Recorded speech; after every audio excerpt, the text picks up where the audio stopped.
Nuestro planeta azul no solo ha albergado la vida, sino que también ha sido testigo de incontables catástrofes.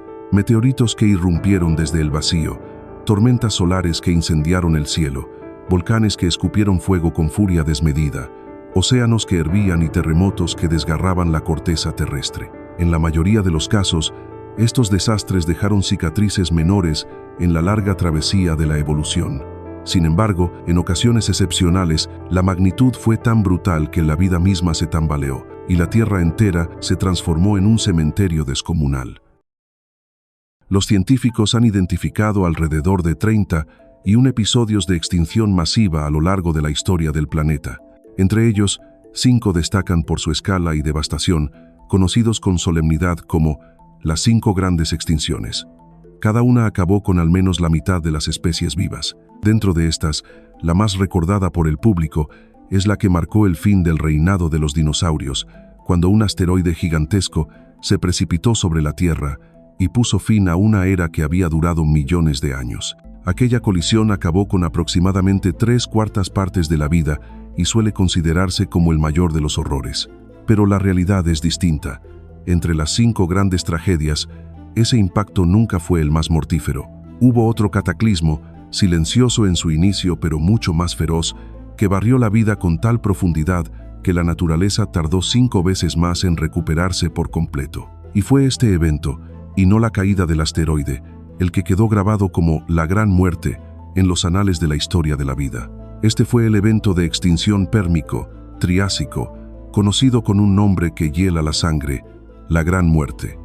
Para presenciar aquel escenario apocalíptico, habría que retroceder aproximadamente 251.9 millones de años, hasta los últimos días del período pérmico. Incluso antes de que comenzara la catástrofe, la vida ya enfrentaba un panorama sombrío. El planeta seguía debilitado por otra extinción ocurrida 10 millones de años antes, la extinción capitaniana, que había reducido la diversidad de especies y provocado un marcado descenso en el nivel del mar. A esto se sumaba un clima profundamente alterado. La Tierra era mucho más cálida que en la actualidad, y en las regiones cercanas al Ecuador, las temperaturas podían alcanzar hasta 74 grados Celsius, un calor insoportable para la mayoría de los organismos. La geografía de Pangea, la gran masa continental unificada, agravaba las condiciones. Con extensiones inmensas de tierra seca y árida, la vida encontraba pocos refugios. Además, una cordillera monumental atravesaba el supercontinente, bloqueando las lluvias y generando zonas de sequía prolongada. En semejante escenario, sobrevivir ya era una tarea ardua, y cuando finalmente irrumpió la Gran Muerte, arrasó con la abrumadora mayoría de la vida existente. Durante mucho tiempo los paleontólogos sabían que algo sin precedentes había ocurrido al final del Pérmico, aunque nadie entendía con certeza qué lo había provocado. Surgieron entonces numerosas hipótesis: el impacto de asteroides, tormentas de polvo interestelar, o incluso la simple idea de que el clima se había vuelto insoportablemente extremo. No fue sino hasta investigaciones recientes que se llegó a un consenso más sólido. El origen estaba en una serie de erupciones volcánicas colosales. Aquellas erupciones no se parecían en nada a lo que la humanidad ha presenciado. Su huella aún puede verse con claridad en una región que rara vez se asocia con volcanes: Siberia. Allí se extienden los traps siberianos, un inmenso paisaje de basalto solidificado que cubre una superficie equivalente al 68% del territorio europeo. Todo indica que este desierto pétreo es el resultado directo de las erupciones que desencadenaron la peor extinción de la historia. La magnitud resulta difícil de concebir. Se estima que la actividad fue alrededor de 4 millones de veces más poderosa que la erupción del monte Santa Elena y que incluso superó con creces las descargas más violentas de Yellowstone, expulsando un volumen 4.000 veces mayor. Para ponerlo en perspectiva, si las coladas de lava hubieran tenido lugar en Estados Unidos, habrían cubierto la nación entera bajo un manto de magma con un grosor equivalente a 3 veces la altura del Empire State. A diferencia de lo que podría imaginarse como un estallido súbito y explosivo, la realidad fue otra. Estas erupciones no fueron particularmente violentas, sino persistentes y continuas, derramando enormes ríos de lava durante lapsos inimaginables. No hablamos de años ni de décadas, sino de cientos de miles de años, quizá más de 1 millón, con estimaciones recientes que apuntan a unos 200.000 años de actividad sostenida. En ese tiempo, el planeta entero se transformó en un infierno lento pero inexorable. Las criaturas más próximas a la zona volcánica sufrieron primero y con mayor crudeza. Es posible que Siberia estuviera aislada del resto de la Pangea, lo cual habría atrapado a los animales en una tierra cercada por mares de fuego. La lava, a más de 1200 grados Celsius más caliente que un horno de cremación, avanzaba consumiendo todo a su paso. Sin embargo, la mayoría de los organismos probablemente pereció antes de que el magma los alcanzara, debido a los incendios forestales incontrolables provocados por el calor y los gases. Tales fuegos contribuyeron a la desaparición de plantas emblemáticas como Gigantopterus y afectaron profundamente a depredadores característicos del Pérmico tardío, como los gorgonópsidos y otros terápsidos abundantes en los registros fósiles de la región. El resto del planeta tampoco quedó a salvo. Con el tiempo, las consecuencias se volvieron globales. Paradójicamente, no fueron las coladas de lava en sí las que marcaron la diferencia, sino lo que estas erupciones liberaron a la atmósfera. El dióxido de carbono, las cenizas, el azufre, el cloro y otros compuestos se acumularon en cantidades descomunales. Se calcula que en total se emitieron más de 200.000 gigatoneladas de material, es decir, más de 1000 veces la masa del monte Everest. Tal magnitud desencadenó una cascada de efectos devastadores, cada uno de los cuales habría podido considerarse, por sí solo, una extinción masiva. Y aún así, la catástrofe continuó intensificándose, superando todo límite imaginable. Y en efecto, la situación empeoró todavía más, porque aquellas erupciones ocurrieron justo en el peor lugar posible, una región asentada sobre enormes depósitos de carbón y vastas reservas de material orgánico altamente combustible. Aunque no existe una confirmación absoluta, varios estudios proponen que el magma terminó por infiltrarse en estos yacimientos y los incendió, liberando a la atmósfera cantidades adicionales de humo y gases tóxicos que intensificaron el desastre global. Lo sorprendente es que la extinción no siguió un ritmo uniforme de deterioro. La evidencia fósil sugiere que sucedió en pulsos, episodios de auténtica pesadilla, donde la mayor parte de las muertes se concentró en intervalos breves y devastadores. Durante esos lapsos, la Tierra se transformó en un páramo irreconocible. Lo primero que habría llamado la atención era el calor insoportable. Como ya se ha mencionado, el Pérmico tardío era un período cálido, pero las erupciones de los traps siberianos elevaron las temperaturas a niveles nunca vistos. Los gases volcánicos y los incendios forestales hicieron que la temperatura promedio de la superficie terrestre superara los 40 grados Celsius, es decir, 104 grados Fahrenheit. Para comparar, el promedio actual es de apenas 15 grados Celsius o 59 Fahrenheit. Nadie sabe con certeza qué tan abrasadoras pudieron ser las regiones ecuatoriales, pero se asume que fueron mucho más extremas. Basta recordar que en el año 2010, una ola de calor en Rusia llevó la temperatura promedio de julio a 30 grados Celsius 87 Fahrenheit y, aun siendo breve, provocó más de 50.000 muertes humanas. En Dayol, Etiopía, considerado el lugar más caluroso del planeta, el promedio ronda los 35 grados Celsius, 95 Fahrenheit, y ni siquiera alcanza los valores estimados para el Pérmico. Todos los intentos por establecer una población permanente allí han fracasado por el calor insoportable. Bajo semejantes condiciones, un ser humano sin refugio probablemente no sobreviviría más de 24 horas. El calor, además, alimentó incendios forestales independientes de los provocados por la lava. Se cree que estas llamas consumieron los últimos vestigios de los pantanos carboníferos, un ecosistema que alguna vez dominó amplias regiones de la Tierra. Los incendios y las temperaturas extremas contribuyeron también a un proceso de aridificación, en el que grandes zonas se convirtieron en matorrales secos o desiertos, con cientos de kilómetros sin agua dulce suficiente. Algunas investigaciones incluso sugieren que la falta de humedad pudo haber sido la causa principal de la desaparición de muchos vertebrados terrestres durante la Gran Muerte. Pero el calor y la sequía no eran los únicos enemigos.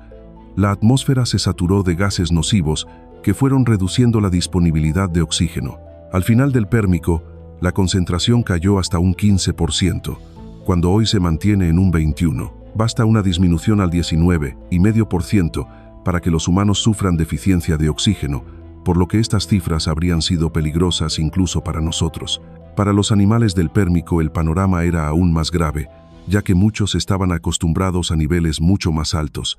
En ciertos momentos del período, el oxígeno atmosférico había alcanzado hasta un 30%. Es muy probable que existieran intervalos donde descendiera incluso por debajo del 15%, lo que sugiere que los únicos sobrevivientes debieron encontrarse en zonas de baja altitud donde la concentración era algo más favorable. Un estudio particularmente revelador utilizó las estimaciones de oxígeno del final del Pérmico y las superpuso sobre un mapa del mundo actual. El resultado mostraba en rojo vastas zonas de tierra donde la vida habría sido imposible, y en verde los pocos lugares donde, al menos desde el punto de vista respiratorio, algún organismo podía aferrarse a la existencia. Pero entre el sofocante calor y la falta de oxígeno, aún había otra amenaza: la radiación. Las erupciones no solo devastaron la vida con lava y gases, también liberaron enormes cantidades de halógenos que atacaron químicamente la capa de ozono estratosférica. Con la barrera debilitada, la radiación ultravioleta aumentó de manera alarmante. Se estima que en el Ecuador pudo ser hasta 4 veces más intensa de lo normal, mientras que en las regiones polares los niveles llegaron a ser hasta 50 veces superiores, lo que habría hecho que un solo día al aire libre equivaliera a permanecer varios días encerrado en una cama solar. El impacto fue tan profundo que dejó huellas directas. Las esporas fosilizadas de plantas muestran mutaciones atribuibles a esta radiación, y se cree que muchas especies vegetales sucumbieron precisamente por ello. A los problemas de la radiación se sumaron nubes de polvo que bloquearon la luz solar, interrumpiendo la fotosíntesis, y lluvias ácidas que erosionaron los suelos. La vida terrestre padeció un escenario casi imposible, pero los océanos tampoco ofrecieron refugio. De hecho, la vida marina sufrió pérdidas aún mayores. Durante la actividad volcánica, las aguas superficiales alcanzaron temperaturas comparables a las de un baño termal, y los mares enfrentaron al mismo tiempo 3 males: reducción de oxígeno, radiación en la superficie y una marcada acidificación. Los océanos absorbieron una gran fracción de las emisiones volcánicas, y en ciertas regiones las aguas llegaron a ser hasta un 32% más ácidas que en la actualidad. Este cambio en el pH comprometió la supervivencia de organismos con conchas y esqueletos calcificados, y se convirtió en un factor decisivo en la desaparición masiva de especies marinas. El calor adicional de las aguas intensificó los efectos corrosivos de la acidez, creando un círculo vicioso que hizo aún más difícil la recuperación de los ecosistemas. Y, como si todo esto no fuera suficiente, la teoría de los hipercanes añade una amenaza más. Estos ciclones hipotéticos, mucho más violentos que los huracanes modernos, podrían formarse si las aguas oceánicas alcanzaban los 50 grados Celsius, 122 Fahrenheit. Bajo tales condiciones, se habrían desarrollado tormentas tan descomunales que, de ocurrir sobre lo que hoy es Estados Unidos, habrían cubierto la mitad del país. Un hipercán fuerte podría mantener vientos sostenidos de más de 800 kilómetros por hora, 500 millas por hora, lo bastante intensos para arrancar cualquier árbol o desintegrar estructuras reforzadas de concreto. La magnitud de estos monstruos atmosféricos habría rivalizado con continentes enteros, y aunque no golpearan directamente un área poblada de organismos, sus efectos secundarios: desgaste de la capa de ozono, levantamiento de gigantescas nubes de polvo, alteraciones climáticas hubieran alcanzado un radio devastador. Su duración también habría sido inusualmente prolongada: semanas enteras de un torbellino incesante. Quedar atrapado en su interior habría equivalido a estar de pie a 3.000 metros de altitud debido a la presión barométrica, aunque difícilmente alguien lo hubiera notado, pues los vientos por sí solos habrían resultado letales mucho antes. Con todos estos factores, la extinción del Pérmico se convirtió en un episodio prolongado y aterrador, cuyo alcance se extendió durante miles de años. Cuando finalmente el polvo se asentó, el planeta había quedado vacío y transformado de manera irreversible, con paisajes que apenas recordaban al mundo que los había precedido. Entre todas las grandes extinciones, la Gran Muerte fue la más severa. Se calcula que hasta el 96% de las especies desaparecieron, una cifra que supera en un 10% a la segunda peor extinción conocida. Este porcentaje, sin embargo, no transmite por completo la magnitud de la catástrofe. Una métrica aún más ilustrativa es la de las familias biológicas perdidas. Alrededor del 57% fueron erradicadas para siempre. En comparación, La segunda mayor extinción eliminó solo al 27% de las familias, y la del Cretácico-Paleógeno, que acabó con los dinosaurios, apenas alcanzó el 17%. La diferencia es tan marcada que la extinción del Pérmico se eleva como un abismo frente al resto. Los grupos desaparecidos abarcan un espectro impresionante de diversidad. En tierra firme se extinguieron los gorgonópsidos, depredadores emblemáticos con poderosas mandíbulas y dientes alargados, que durante millones de años habían ocupado la cima de la cadena trófica.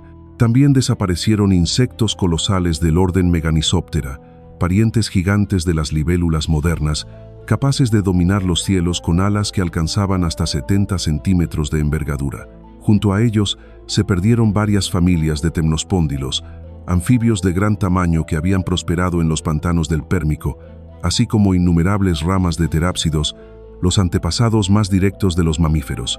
La tierra, que alguna vez estuvo poblada de depredadores, herbívoros y carroñeros, terminó convertida en un desierto casi absoluto. En los océanos la devastación fue incluso más severa. Los blastoides, equinodermos emparentados con los lirios de mar, desaparecieron junto con los acantodios, conocidos como tiburones espinosos.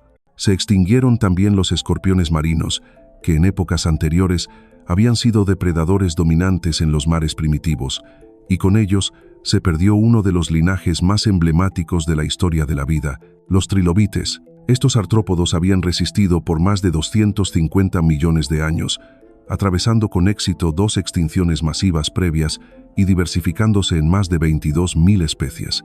Eran un verdadero símbolo de resistencia y adaptación, pero ni siquiera ellos pudieron sobrevivir a la magnitud de la Gran Muerte. Sobrevivir no significó salir ileso.